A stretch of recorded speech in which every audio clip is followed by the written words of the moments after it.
Hi everyone, before we start this episode I just want to say again thank you for all suggestions.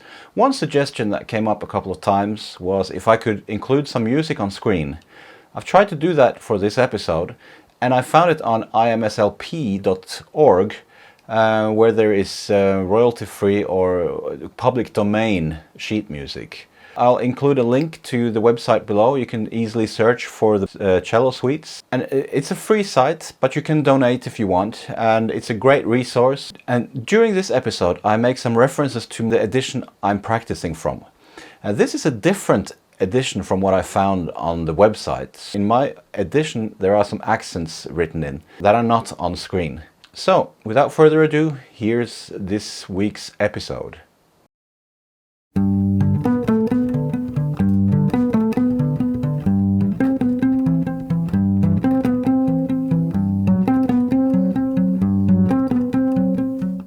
Welcome back to another episode of Bach on a jazz bass. Today I'm going to try to practice the Courante, which is a faster movement than the two previous movements. The Courante is a dance again in 3/4 measure, and Courante, the word Courante actually means running. Well, in the Renaissance the Courante was really swift. And in the Baroque, everything got a bit more pompous. I think this is normally played somewhere in between. In the beginning, we have an upbeat to the first bar, and then, as I hear it, two bass notes, which kind of goes through the movement. So it's like bum bum boom boom.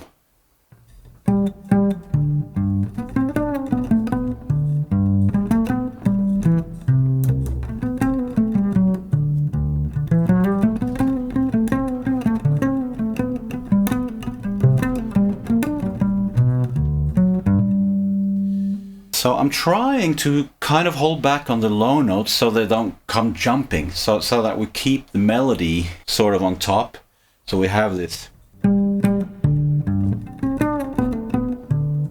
Because if we play,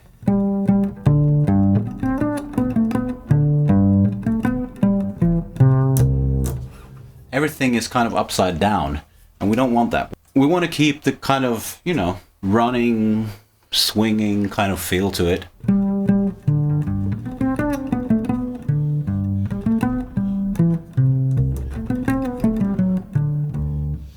Right, so I'm trying to differentiate between the melody and the bass boom boom notes. And then we get to an upward scale, and then a group of notes which are a bit interesting. In many editions, and I'm hearing it on many recordings, this passage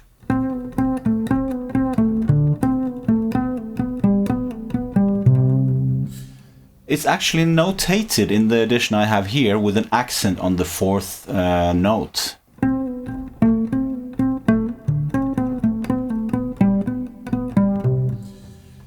I read a piece by a French historian who said that this is kind of developed through the years.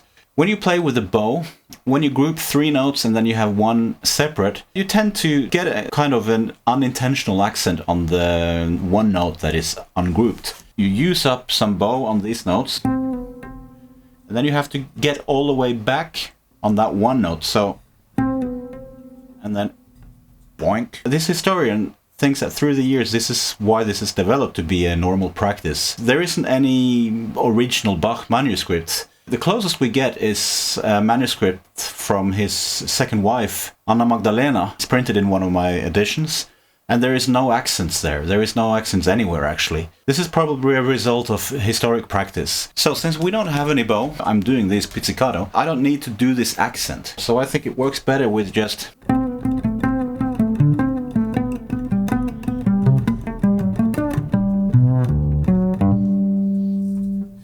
We can keep the underlying rhythm more intact in that way. You may notice that I'm starting this passage from the C with my second finger, and I'm playing it with the thumb on the A. But then on the next beat, I'm switching to the third finger to get the thumb ready for the D harmonic. Why am I doing this? I mean, I might as well do it in the traditional way, right? With this fingering all the way.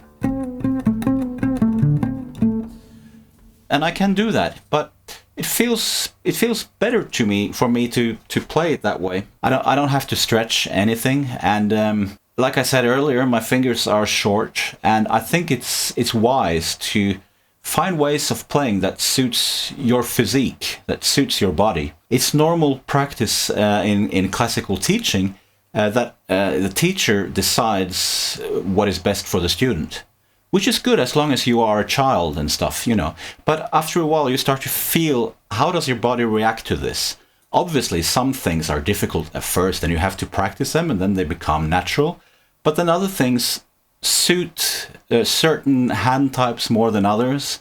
And if you have a big stretch, if you have long fingers, if you have really flexible fingers, if you have short fingers like I do, you kind of need to develop different types of techniques that are efficient for you. So I've never kind of been a fan of this way of teaching where there's a professor that demands the student to play exactly as him, that is the only correct way.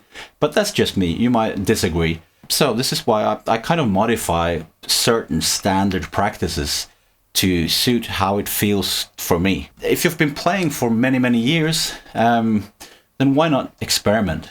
Like really, there are no rules. As long as you think it sounds good, then it is good. Okay, and then this rather quick arpeggio we facilitate by using some harmonics. Together that will be.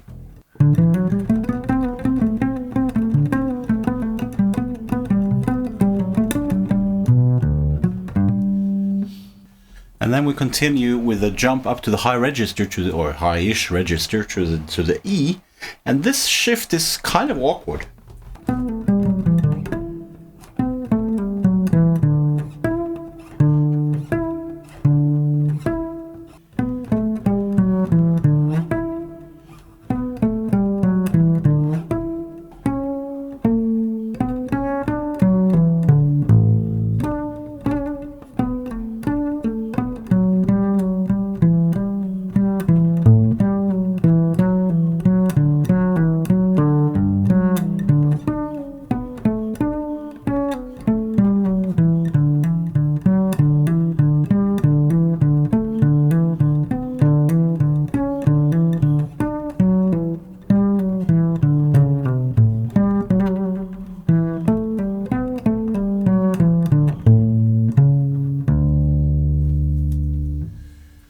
So yeah, I would practice this whole sequence slowly over and over. I would first focus on that shift.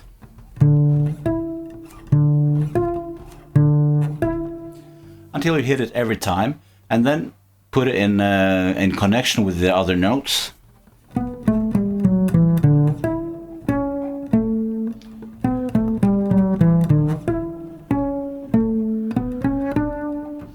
And then I cheat a little bit, because I play the open A on the bottom after this phrase. I'll play.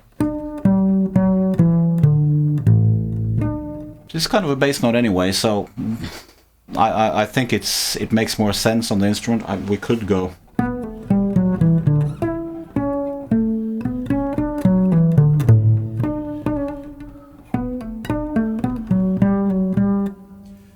And then this section is the same kind of fingering as the previous fingering I was talking about.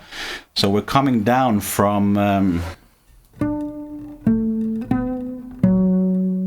we have the second and first and thumb.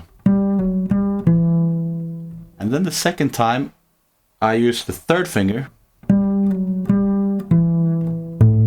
make the thumb ready for the low A. It's the same thing. Kind of pivot on the note. I shift the second time the note comes around.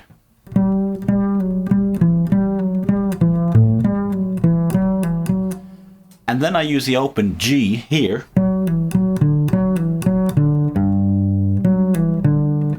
Because I think it sounds better than to use a G on the E string. And it's more practical than to shift.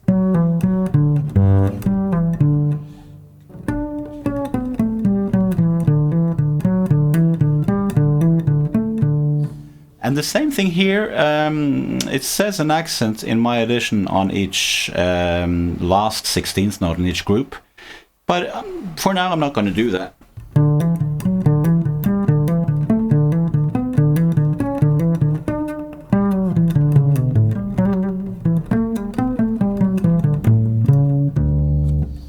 Altogether, this first section would be something like this up to tempo.